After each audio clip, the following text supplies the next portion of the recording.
నమస్కారం ప్రియమైన స్నేహితులారా, ఈ రోజు మనం తెలంగాణ ప్రభుత్వం ప్రారంభించిన రాజీవ్ యువ వికాసం 2025 స్కీమ్ గురించి వివరంగా తెలుసుకుందాం.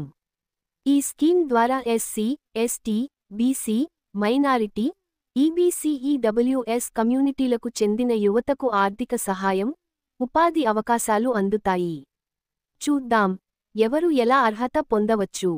ఈ స్కీమ్ కింద మీరు ఎంత సబ్సిడీ పొందగలరు? 50,000 వరకు 100% సబ్సిడీ, 50,000 1 నుండి 1 లక్ష వరకు 90% సబ్సిడీ ప్లస్ 10% బ్యాంక్ లోన్, 1 లక్ష నుండి 2 లక్షలు వరకు 80% సబ్సిడీ 20% బ్యాంక్ లోన్, 2 లక్షలు నుండి 4 లక్షలు వరకు 70% సబ్సిడీ 30% బ్యాంక్ లోన్.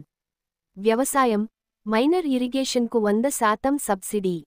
అర్హత: వయస్సు నాన్ అగ్రికల్చర్ వాళ్లకి 21 నుండి 55 సంవత్సరాల మధ్య ఉండాలి.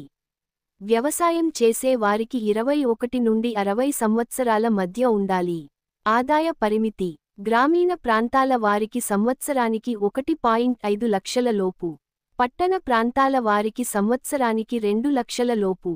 అవసరమైన డాక్యుమెంట్స్: ఆధార్ కార్డ్, కుల ధృవీకరణ పత్రం, రేషన్ కార్డ్ లేదా ఆదాయ సర్టిఫికెట్, ఫోటోలు. అప్లికేషన్ ప్రాసెస్: ఎలా అప్లై చేయాలి? ఆన్లైన్ రిజిస్ట్రేషన్ OBMMS పోర్టల్లో రిజిస్టర్ చేసుకోండి.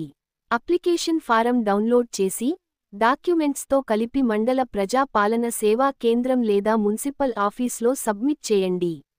సహాయం కోసం మండల స్థాయిలో హెల్ప్ డెస్క్ ఉంది. ప్రాధాన్యతలు: మహిళలు, వైకల్యం ఉన్నవారు, సింగిల్ మరియు వితంతువులు, తెలంగాణ సమరయోధుల కుటుంబాలకు ప్రాధాన్యత ఇస్తారు. మొత్తం టార్గెట్లో 25% మహిళలకు, 5% అప్స్కు కేటాయిస్తారు. ఆమోదం తర్వాత 1 నుండి 2 వారాల ట్రైనింగ్ ఇవ్వబడుతుంది. ఇది తప్పనిసరి. వ్యవసాయం, డెయిరీ, స్మాల్ బిజినెస్ వంటి వాటికి స్పెషల్ ట్రైనింగ్. ముఖ్యమైన డెడ్లైన్స్: ఆన్లైన్ రిజిస్ట్రేషన్ ఏప్రిల్ 5, 2025 వరకు. మండల స్థాయి ఎంపిక మే 20, 2025 వరకు. జిల్లా స్థాయి ఆమోదం మే 31, 2025.